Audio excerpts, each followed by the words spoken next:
पाकिस्तानी अदालतों में pending cases की तादाद कम होकर 20,80,000 रह गई है और गुज़िश्ता 1.5 सालों के दौरान पेंडिंग केसेस की तादाद में मजमूई तौर पर 82,000 केसेस की कमी वाक़ हुई है, जो एक अच्छा साइन है।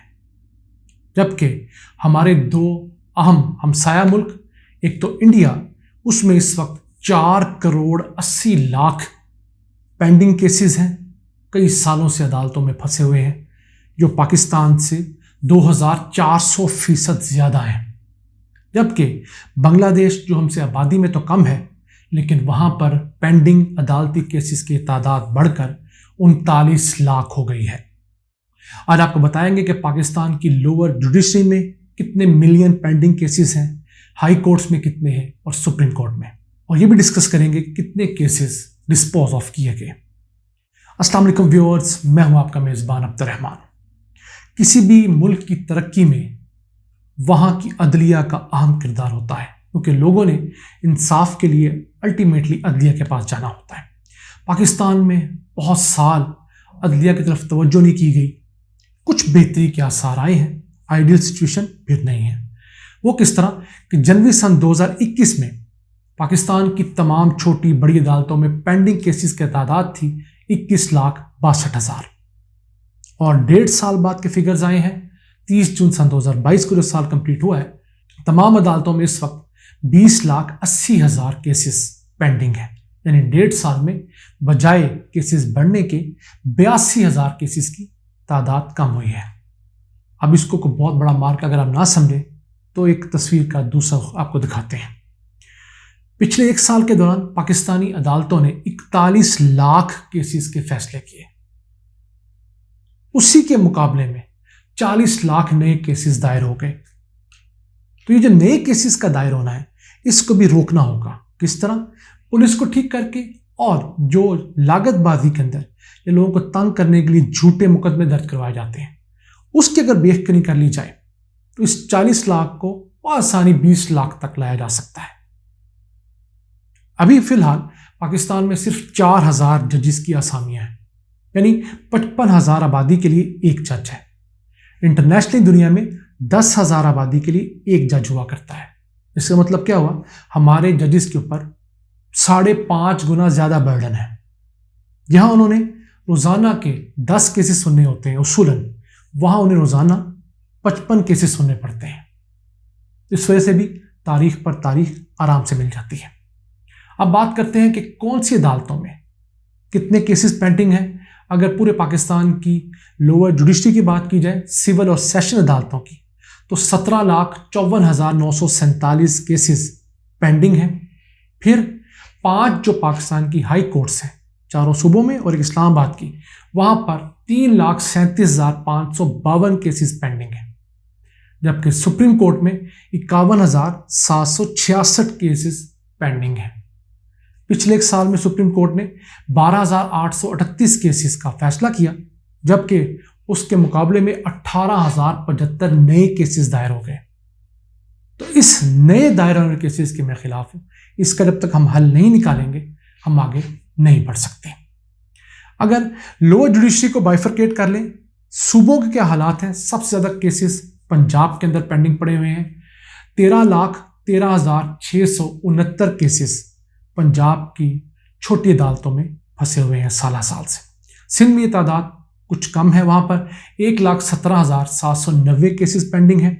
खैबर पख्तूनख्वा में 2,56,873, हालांकि खैबर पख्तूनख्वा सिंध से छोटा सूबा है, लेकिन केसेस यहाँ पर ज्यादा है। बलूचिस्तान में 15,675 और इस्लामाबाद की जो जिले अदालतें हैं, वहां पर 50,940 केसेस जो है वो पेंडिंग है। इसके बाद बारी आती है हाई कोर्ट्स की। अगर बात करें लाहौर हाई कोर्ट, वहां पर 1,87,255 केसेस पेंडिंग है। सिंध हाई कोर्ट में 84,000 केसेस ज़ेर इल्तवा हैं। पेशावर हाई कोर्ट में 44,703 केसेस का फैसला होना बाकी है। बलूचिस्तान हाई कोर्ट में 4,108 केसेस अदल का तकाजा कर रहे हैं और इस्लामाबाद हाई कोर्ट के अंदर 17,456 केसेस अभी भी जज साहिबान की तरफ देख रहे हैं। यह है हमारी आला अदलिया का हाल। इस वक्त पाकिस्तान में 26% केसेस ऐसे हैं जो 2017 और उससे पहले के दायरशुदा है, यानी कि पुराने केसेस, 5 साल से पुराने केसेस जो हैं हमारे टोटल सिस्टम का 26% है। 1,30,327 केसेस लोअर जुडिशरी में है जो 5 साल से पुराने हैं, और हाई कोर्ट्स तमाम में 88,661 केसेस जो हैं वो इस वक्त पेंडिंग है।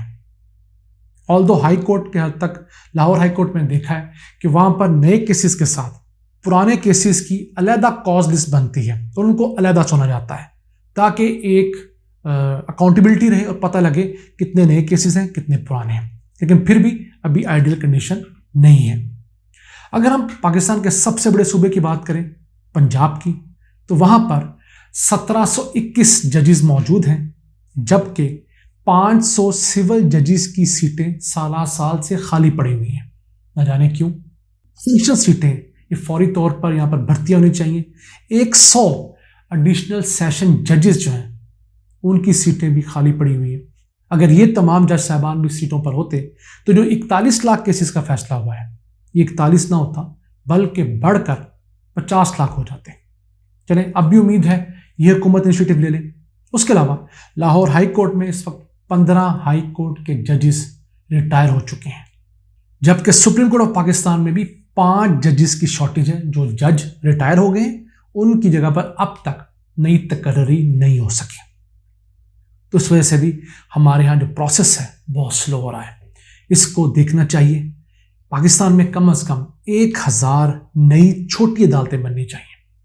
अगर वो अदालतें बन जाती हैं तो अगले 2 से 3 सालों में ये जो हमारे पास 20,80,000 केसेस का बर्डन है ये कम हो सकता है, बल्कि ख़त्म ही हो सकता है। और फिर जब तक हम झूठे मुकदमेबाज पर पर्चा, उसके ऊपर जुर्माना नहीं डालेंगे अदालत की तरफ से, उस वक्त तक पाकिस्तान में केसेस कम नहीं हो सकते। अगर पाकिस्तान 1000 नए जजेस भर्ती करता है तो उस पर सालाना लागत कितनी आएगी? सिर्फ 15 अरब रुपए सालाना तनख्वाहों में, मराहत में। जबकि हमारा जो बजट है वो इस साल बढ़कर 9,500 अरब हो गया है। तो उस 9,500 अरब में से क्या हम आवाम को रिलीफ देने के लिए 15 अरब रुपए नहीं निकाल सकते? यही आज का अहम सवाल है। अब जरा डिस्कस करते हैं बांग्लादेश, जिसकी आबादी तो 18 करोड़ है, लेकिन वहां पर सिर्फ 1900 जजेस, 1900 जजेस काम कर रहे हैं।